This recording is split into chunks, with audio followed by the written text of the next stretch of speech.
कल रात हम सब ने शिवरात्रि मनाई। एक बात हमेशा मेरे मन में आती है कि जब भी हम कोई त्योहार मनाएं तो उसका वास्तविक स्वरूप भी हमें पता हो। हमने बेलपत्र चढ़ाए, पूजन अर्चन किया, व्रत किया, जागरण किया, धतूरा, भांग और न जाने क्या क्या। उस शिव को ढूंढने हम कितनी दूर जाते हैं। हजारों हजारों मील की दूरी तय करके हम अपने आराध्य के पास जाते हैं। शिव जो कल्याणकारी है, शिव जो सुख देने वाला है। उस शिव की तलाश में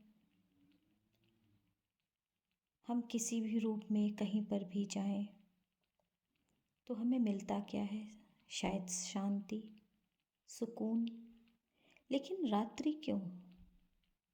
कभी सोचा है कि शिव के साथ रात्रि? जहाँ कल्याण की बात हो रही है वहाँ तमस क्यों? ऐसे ही तमाम सारे प्रश्न मेरे मन में थे। थोड़ा समझने की कोशिश करी, दूसरे प्रकार से जानने की कोशिश करी तो कुछ मन से निकला, सोचा आपके साथ बांट लूं। जैसे सुख और दुख होता है वैसे ही शिवरात्रि है। जब हम कल्याण की बात करते हैं, सुख की बात करते हैं तो उसके साथ रात्रि भी ज़रूरी है। रात्रि ये 24 घंटे वाली रात्रि नहीं, ये रात्रि है समय परिवर्तन वाली। ये परिवर्तन की बेला है। सब कुछ बदल रहा है, मौसम भी बदल रहा है, समय बदल रहा है, लेकिन हम चलते जा रहे हैं। कई बार जानते हुए, कई बार न जानते हुए भी। इस लंबी दूरी में घना अंधकार, कोहरा, न दिखाई देने वाली चीज़ें, और तभी हम अपने आराध्य को प्राप्त करते हैं। कभी शिव के रूप में, कभी किसी अन्य रूप में। और तब उदय होता है हमारे जीवन में एक नया उजाला, एक नया सूरज, जो हमें कुछ देर के लिए ही सही लेकिन सुकून देता है। उपासना कहते हैं। उपासना का अर्थ होता है अपने इष्ट देव के नज़दीक बैठना या इष्ट देव के पास रहना। और जब हम इष्ट देव के पास रहते हैं तो बड़ी सामान्य सी बात है कि तमाम सारे दुर्व्यसनों से दूर रहते हैं। और जब हम ये धतूरा, कड़वे फल, कांटे वाले फूल जब उसको अर्पित करते हैं तो इसका अर्थ क्या है? इसका अर्थ है हमने अपने मन के वृत्तियों को, बुराइयों को, दुर्व्यसनों को भी अर्पित किया, क्योंकि जब अर्पित कर देंगे तभी तो इष्ट देव के पास बैठेंगे। व्रत, तपस्या, जब भी हम तपस्या कहते हैं तो हमारे अंदर एक संकल्प होता है।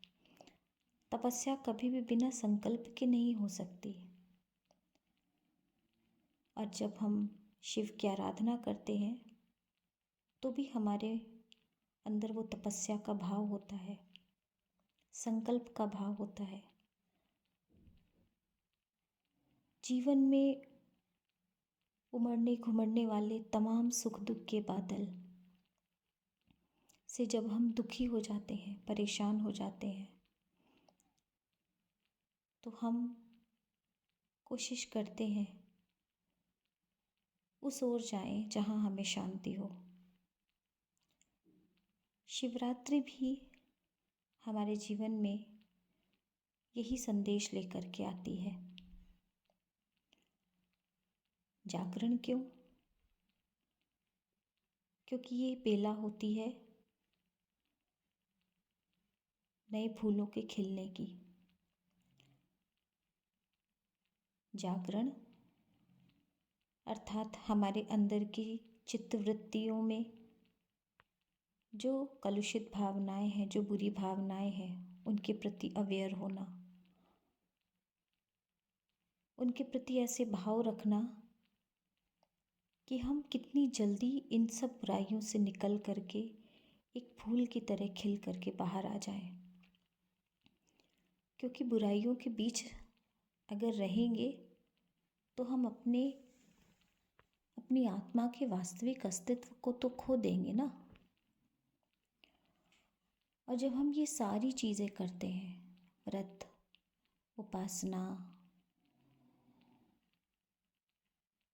पूजा करना, आरती करना, तब हमें लगता है हमारे जीवन में एक नया सवेरा हुआ है, एक नया सूरज खिला है जिसने हमारे जीवन को प्रकाशमान कर दिया है।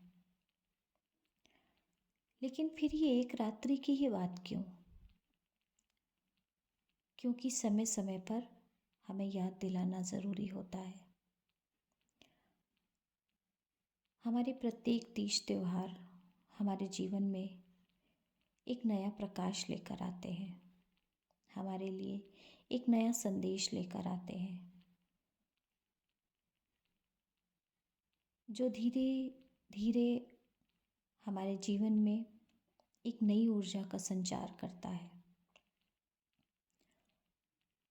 जैसे जैसे समय बीतता जाता है,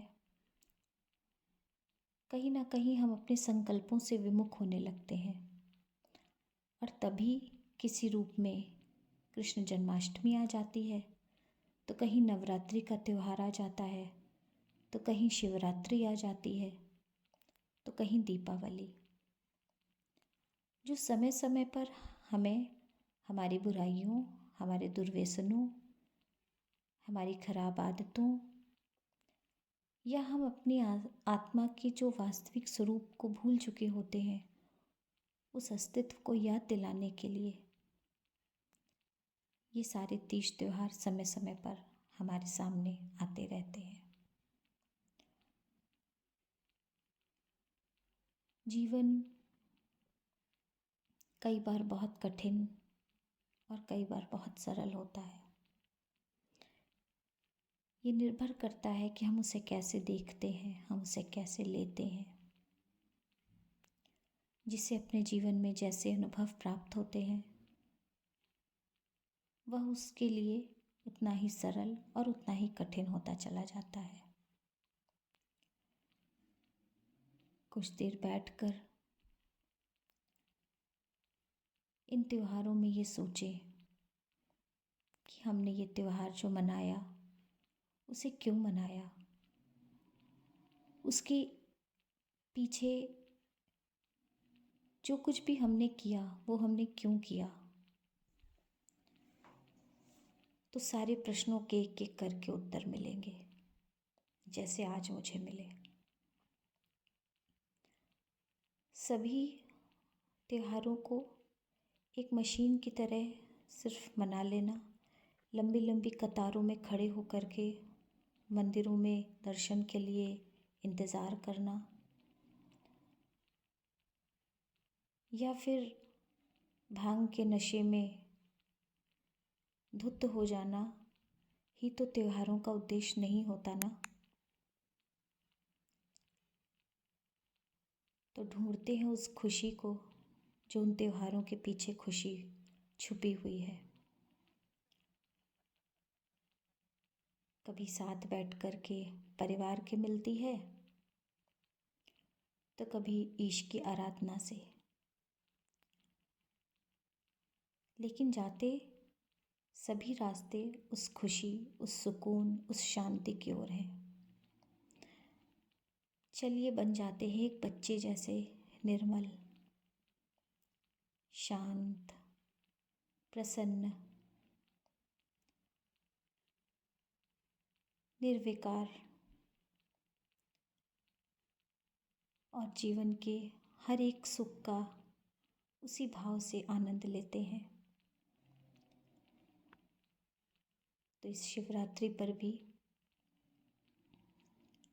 हम एक नई ऊर्जा के साथ अपने जीवन को नए संकल्पों के साथ प्रारंभ करें, यही कामना है।